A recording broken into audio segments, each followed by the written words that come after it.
Welcome to the Pet Loss Companion. I'm Ken Dolan-Del Vecchio, and I'm here with my friend and co-author and colleague, Nancy Saxton-Lopez.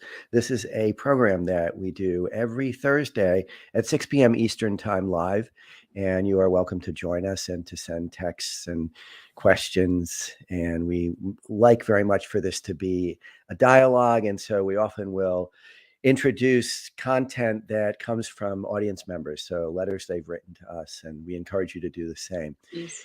You can reach me at kenddv@gmail.com. You can reach Nancy at nsaxtonlopez, that's nsaxtonlopez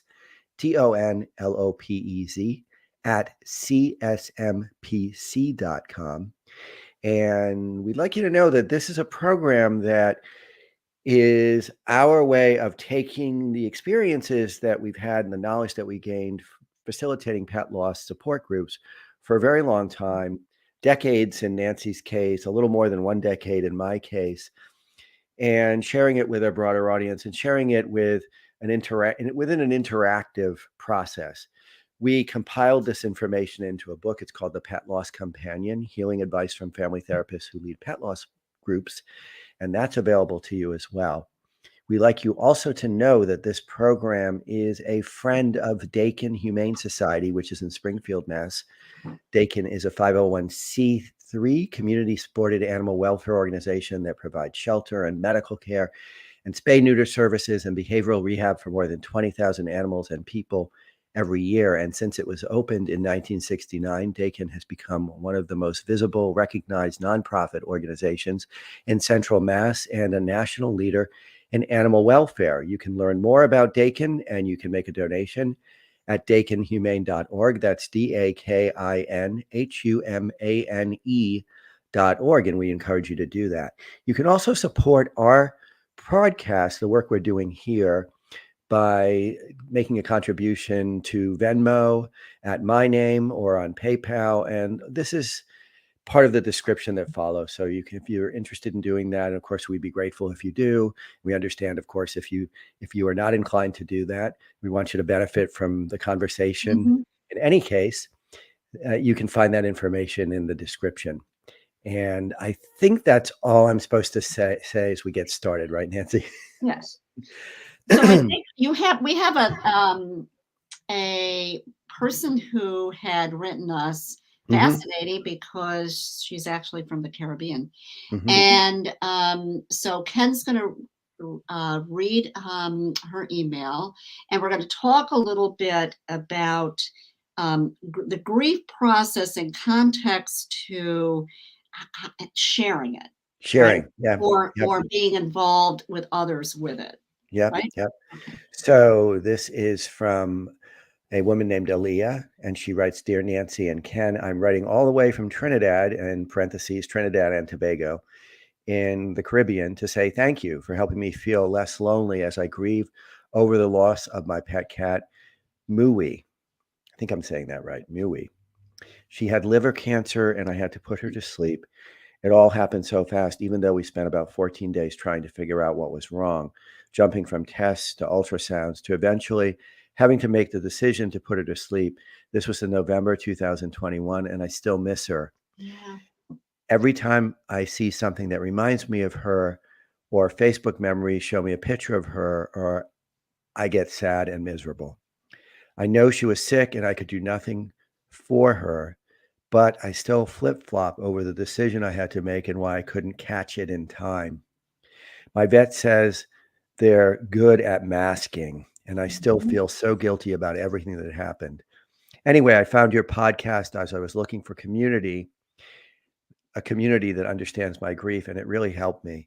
In a weird way, listening to the sad stories made me feel so sane and less lonely. Yeah. Just for your information, I could have shared my grief with my friends and family, but it was so intense, I was afraid I would overwhelm them. I'm attaching a photo and letter before I wrote to her before she was put to sleep, so you'll understand just how beautiful she was. And you are free to share my story. I assume others feel guilty and therefore ashamed of having to put their companions to sleep.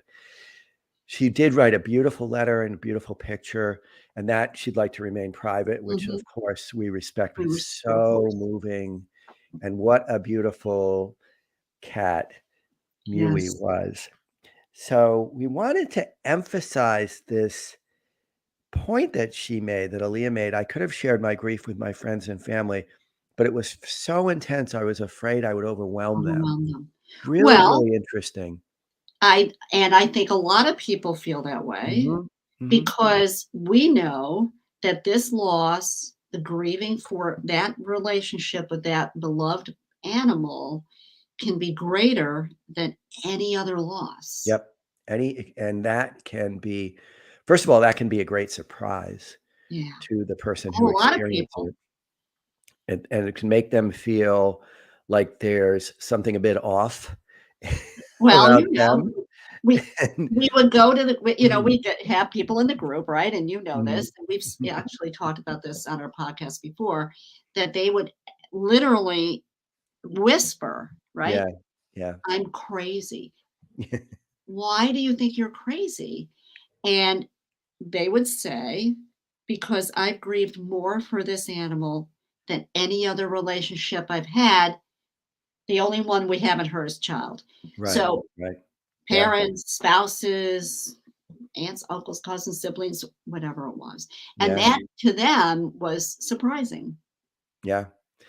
So this this really cycled in my mind, this question of, I feel like my grief, sharing my grief with my friends and family was so intense, would be so intense that it would overwhelm them. And it it made me think about how sometimes we feel that our feelings may destroy us and our feelings may destroy another person. Almost like Right.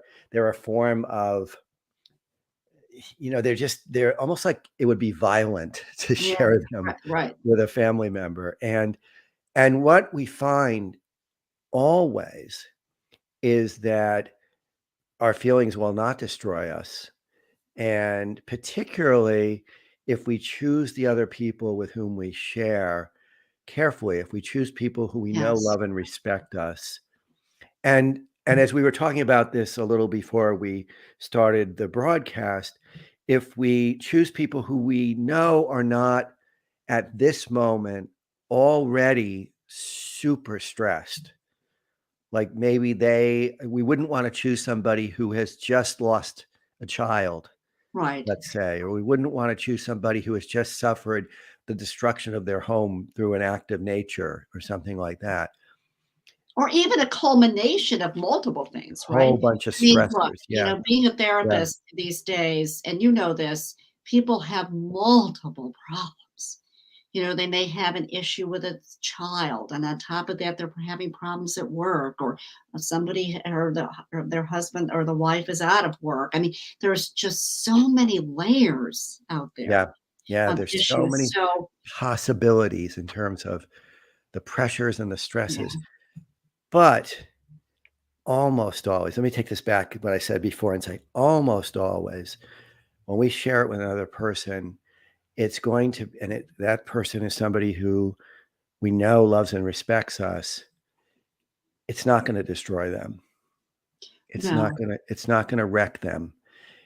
The one thing that I think it's sometimes hard for us to keep in mind when we're burdened by grief is that all of us have had losses in our lives. All of us have had changes that made it so we had to go through our own grieving. And so we are generally much stronger and much more resilient than we may know and that other people may perceive us as being, particularly when they're really struggling. Somebody's really, really struggling. They might feel like their grief will just tear another person apart if they share it with them. Very rarely will that actually happen. If that person is who you're going to share it with is a person who's basically doing okay in their own life, not terribly, terribly overwhelmed with pressures, and they care about you, what's going to happen is they're going to they're going to listen, and they're going to be kind to you, and and you're both probably going to feel a little closer to each other. Do you agree? And also relieved, right? Yeah. Yeah. Because, somebody understands, or at least is there to listen. Now, I want to echo what you said before, though, is that, we know the averages of the thirds, right? You want to pick someone to do that with that you believe will support you and understand, because unfortunately there are some people, and we talked about this with also work related, that will not know what to say, Hmm. will be uncomfortable because nobody wants to grieve. Hmm. Grieving is very difficult, Hmm. and they don't know how to make someone else feel better, or can they, but they don't understand that. And so they may not say the right thing, they may not say anything. So it's really important to try to pick those people who they trust their feelings with, Hmm. Hmm. and they will be okay to hear that. So So if you want to share with somebody who loves and respects you, you can always ease into that. You can tell them that you are feeling a lot about the loss that you've had, and you wonder if they would be willing to hear some of what you're going through. And you can say, I know it might be painful to listen to, and so I understand if you don't want to. I understand, and it won't mean anything different for our connection, but it might be really a good thing for me to be able to share it. Something like that. One of the things that would one be of the fun. things I think about, and I'll coach people on, is I believe that you can say almost anything to another person. It's all in how you go about it.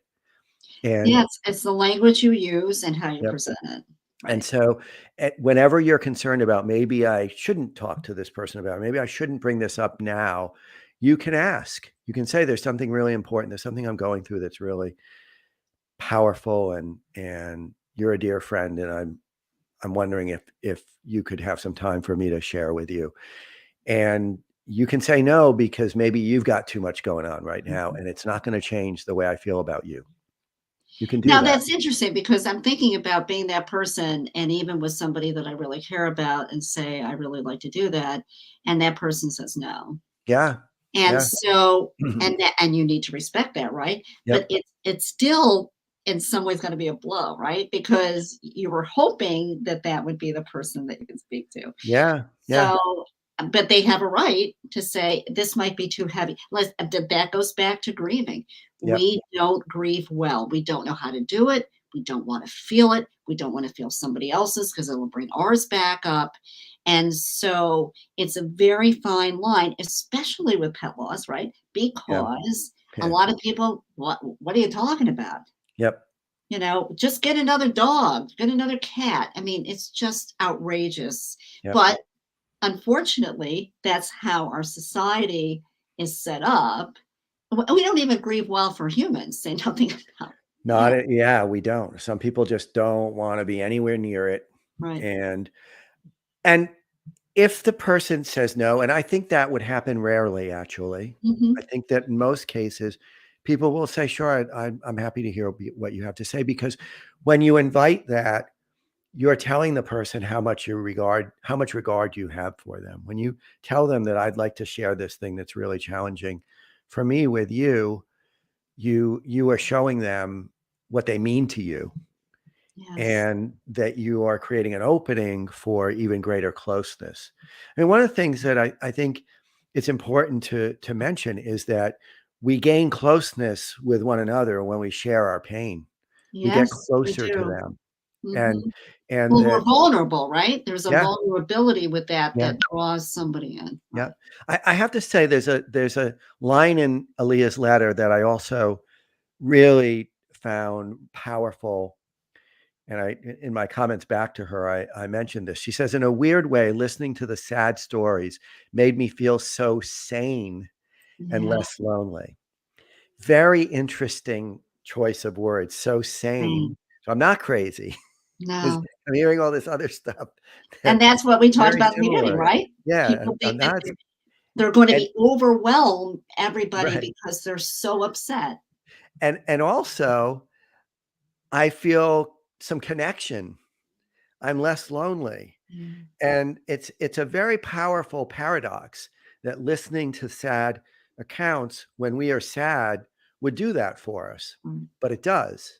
It Well, it does. it brings it creates you to feel, "Oh, there are other people that go through this," Yep. especially when you're in an isolated culture, isolated family, Yeah. isolated religion, whatever that is, Yeah. even gender-wise, we've talked about how men and women, look at grief differently or express Yeah. it differently, and so when you hear those stories, and that's why the group was so powerful, right? Right. Right. Because everyone could sit there and say, "Oh, yeah, I felt that way too," or, "Oh, that's what happened to my animal," and Yep.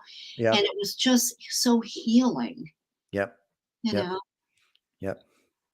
So we want to thank Aaliyah for sharing with us, and we hope that she finds peace. I also think it's something that she's working on this, and she's been working on it since November.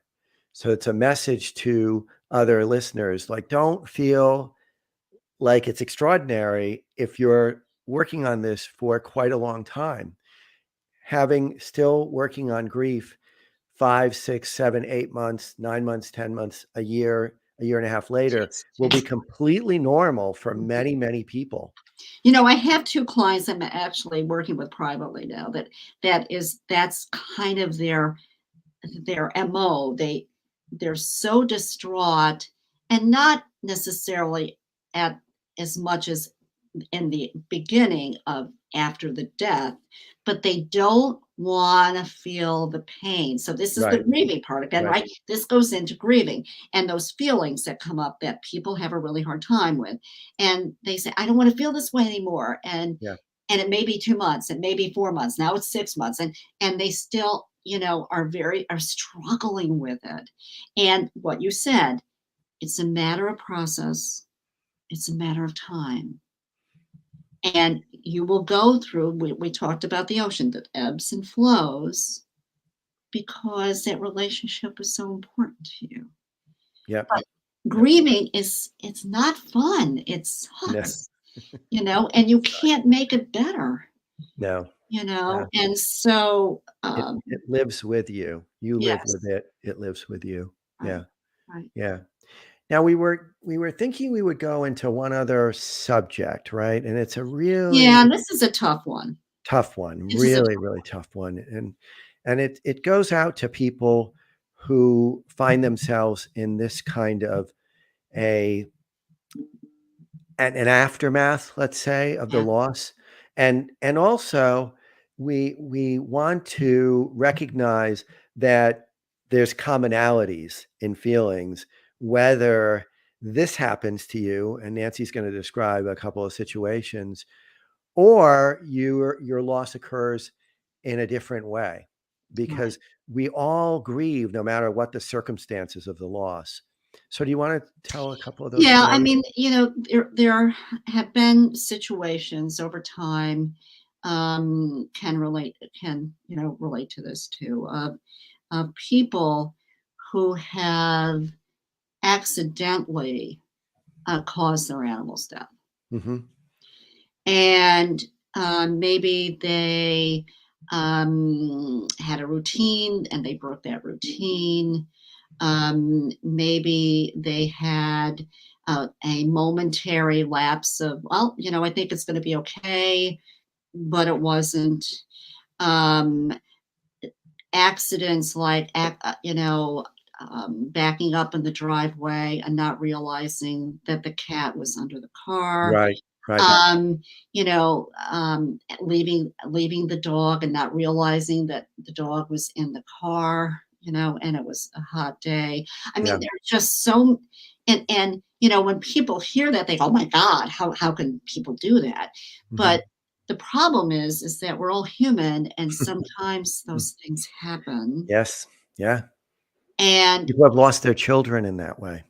yes, I mean, we Yeah, working in an ER, in Morristown, yeah, I mean, there were yeah. people that came in and the child got caught in the Mhm, blind's cords, right? mhm, mhm. Or a grandfather had accidentally run over his grandson. I mean, Yeah, yeah, these things unfortunately are their hell, right? I mean, yeah. it's It's so awful. horrific. Now, the other thing is, and this just came to me, you remember Carolyn, which I did the group with initially before you Oh, guys. yeah. Yeah.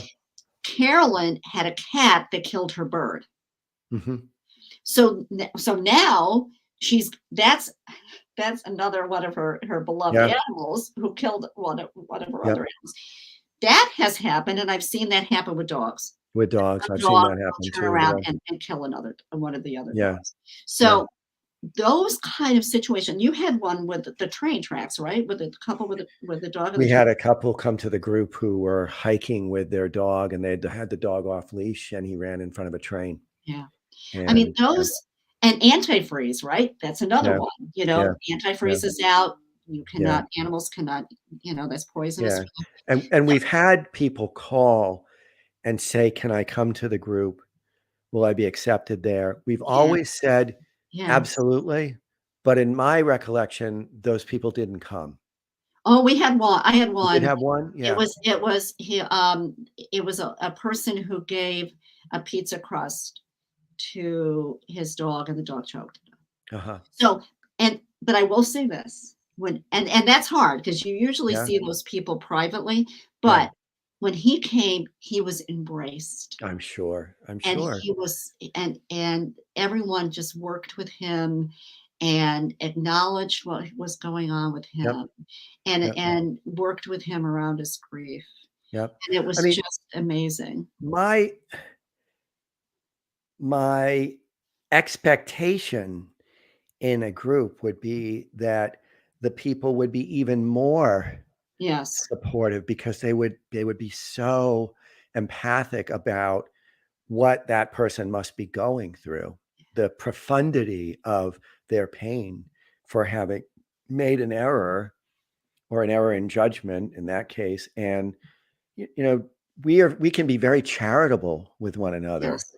It sometimes is so surprising to the person who is in such pain that there can be such an outpouring of empathy and support, which is what they deserve. Of course, they never would have intended for that to be the outcome. They never would have Of intended course for not. that to happen. And other people will support them in a way that perhaps buoys their own ability to support themselves and to Yes. begin the process of self-forgiveness.